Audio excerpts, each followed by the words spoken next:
बिस्मिल्लाहिर्रहमानिर्रहीम।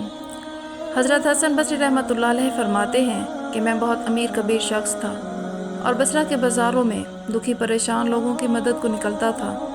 एक दिन मैं बाज़ार जा रहा था कि मुझे एक खातून नज़र आई, इतनी खूबसूरत जैसे चाँद का टुकड़ा। मैंने इसे मुसलसल देखना शुरू कर दिया। इसने कहा, तुझे हया नहीं आती, मुझे देखे ही जा रहे हो। तो मैंने कहा कि किससे हया करूं? इससे हया करो जो दिलों के भेद को जानता है, जो आंखों की खयानत को जानता है। बात तो बहुत बड़ी थी, मगर इसका हुस्न ऐसा था कि इसको मुसलसल देखता रहा। इसने कहा, क्या मामला है कि मुसलसल मेरी तरफ ही देखे जा रहे हो? क्या चीज़ पसंद आई? तो मैंने इसको कहा कि तेरी झील सी आंखों में डूबना चाहता हूँ। तो इसने कहा, रुको, शायद तुम्हारा मतलब पूरा हो जाए। वो घर चली गई। थोड़ी देर के बाद इसकी खादमा तश्त के ऊपर कपड़ा डाला हुआ है मेरी तरफ बढ़ाया।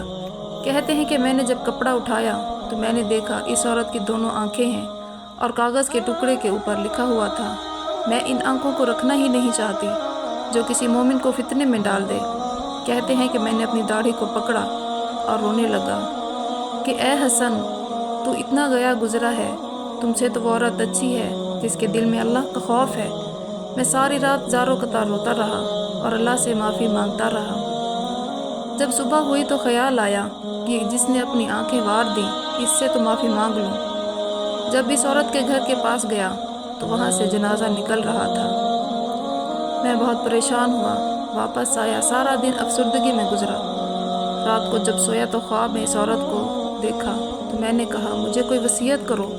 तो इसने कहा कि मैं तुझे वसीयत करती हूँ कि जब तुम तन्हाई में हुआ करो तो अल्लाह को याद किया करो, और जब तुम सुबह करो या शाम करो इस्तग़फ़ार की तस्बीह किया करो और अल्लाह से तौबा किया करो। हज़रत हसन बसरी रहमतुल्लाह अलैह फरमाते हैं, इस औरत का ये अमल मुझे तौबा के रास्ते पे डाल गया।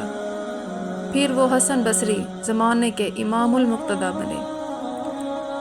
तो जब इंसान इबरत हासिल करने पे आता है तो ऐसे ही असबाब इसके लिए मुहैया हो जाते हैं। हमें तौबा करने में देर नहीं करनी चाहिए। बाज़ औक़ात हम सोचते हैं कि अभी बड़े काम पड़े हैं, जब मैं बूढ़ा हो जाऊंगा, मैं बच्चों की शादियां कर लूं, बच्चे कारोबार संभालेंगे, तो इसके बाद फरागत होगी और मैं मस्जिद संभाल लूँगा। हाँ, ये बात हम इंसान सोचते हैं जिसको एक लम्हे का भी भरोसा नहीं। हमें तौबा करने में देर नहीं करनी चाहिए। अपना हर लम्हा कीमती बनाएं इबादत के लिए, जल्द से जल्द तौबा करने के लिए। अल्लाह हमें सच्ची तौबा करने की तौफीक अता फरमाए। आमीन।